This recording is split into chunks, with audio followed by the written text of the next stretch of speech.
And the first thing we're going to go off the top is this. Now, a lot of you guys know one of the most popular television shows of the last decade, 20 years, was Breaking Bad.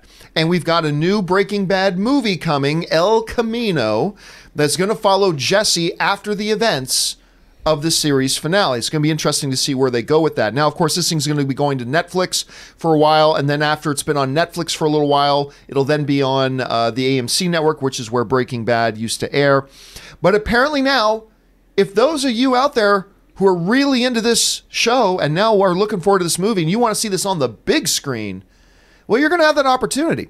Apparently, they are going to be releasing Breaking Bad into theaters. Now, before you get too excited, it's only going to be released, I believe, in 68 theaters. 68 theaters, none of which I'm going to guess are going to be Regal, Cinemark, AMC, any of the big major ones that will not show stuff like this that then goes right on to streaming. But it's only going to be in theaters for 3 days. 3 days, and it's going to launch on Netflix the same day it goes into the theaters.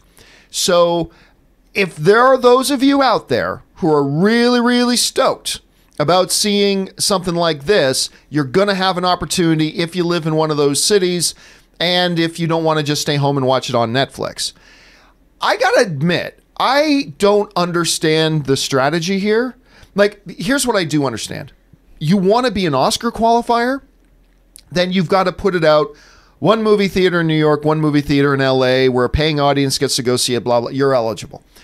The 68 theaters thing, where you got to go into theaters that do not have association with the North American Theater Owners Association, you got to find those theaters, putting it on 68 screens. Are there going to be enough people that want to, oh, I could just stay home and pop on Netflix and watch this, but no, instead I'm going to pay $10, drive downtown, go to this theater, and what? I just don't know that I understand the play here, but maybe I'm underestimating how passionate the fan base for Breaking Bad is. Like, Aaron, what do you see as being some of maybe the upside of doing something like this? Is this something you'd be interested in doing, knowing it's on Netflix anyway? I have 4 words for you, John. Uh-oh. Rocky Horror Picture Show. Yeah. Yeah. Here's what I see, because at first when I heard limited theatrical release, I immediately went, oh, they're going to vie for, award season. Whether it's Best Picture, I don't know, but there are a lot of other awards that can be handed out during award season. So that was my initial thought, but you're absolutely right. You would do one in New York, one in LA, call it a day. But the fact that they're doing this 3-day limited time event in these specific theaters, I would not be surprised if we see theaters such as Alamo Drafthouse. Alamo Drafthouse is really getting this reputation for having these niche, specific films that people want to see for a special event, and they want to be able to be, drinking beer and having cocktails and ordering food and having a very specific theater experience versus just packing the houses and trying to get as many people in. I wouldn't be surprised if this is one of those films that moviegoers and the film community that's putting it up is looking at it like an experience, and that maybe there's certain things that will be able to be taken advantage of when watching in a theater that you can't enjoy when you're watching it at home by yourself. Now, I'm not saying that they're going to have, as a Rocky Horror Picture Show does, a chance to dress up like Dr. Frankenfurter and do song and dance in the front of the theater. However, there's obviously some sort of, and I hate to use the word gimmick because I feel like that diminishes something that could be really cool and really fun that they're doing, but I feel like there's more to the story that we just don't know about yet.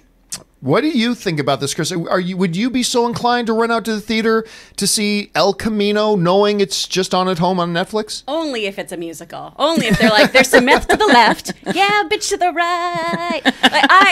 Guys, I've talked about this before. I have no desire to see anything with Breaking Bad. The show was never something I enjoyed. It's bad people doing bad things, and there's enough assholes in the world. I also had a roommate who just ruined the show for me because he sucked. And he just sucked. And he turned your bathroom into a meth trailer. And then, oh my God, and all the meth.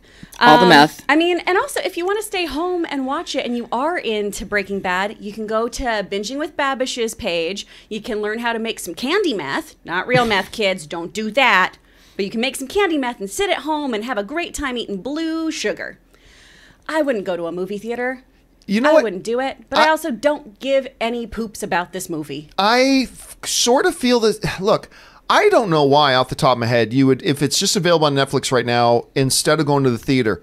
That being said, hey, look, you know what? I just started thinking about it. Star Wars Episode 9 is coming out. If for whatever reason they said, hey, we're going to stream it on Disney Plus the same day it comes out in theaters, I'm still going to the theater. That's the way I want to watch it. And maybe there are people who are Breaking Bad fans that feel the same way. Question is, guys, are you one of those? What do you think about that? You're going to try to get out and find one of these theaters that's playing it, even if it's just in that 3-day window? Jump down to the comment section below and let me know your thoughts. All right.